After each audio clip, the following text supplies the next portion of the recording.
Yan yana geçen geceler unutulup gider mi? Acılar birden biter mi? Bir bebek özleminde seni aramak var ya, bu hep böyle böyle gider mi? Suya hasret çöllerde beyaz güller biter mi? Dikenleri göğdeler mi? Bir menekşe kokusunda seni aramak var ya, bu hep böyle böyle gider mi?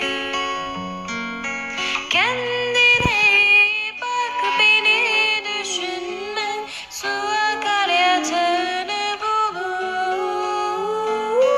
Kendine iyi bak, beni düşünme, su akar yatağını bulur.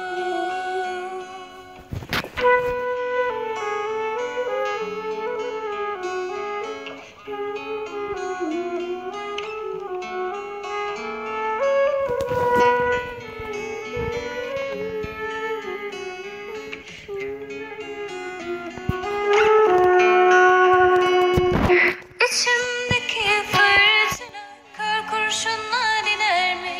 Kavgalar kansız biter mi?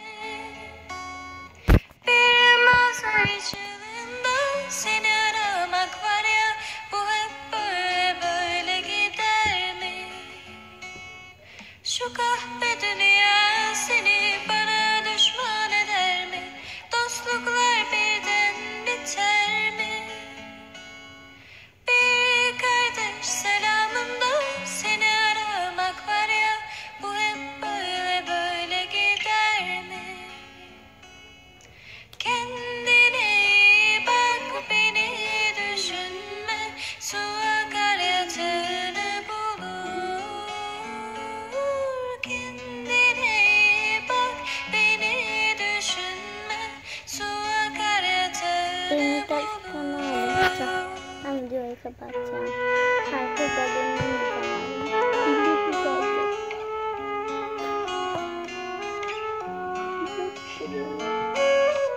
Çok sağ olun. Ne kadar.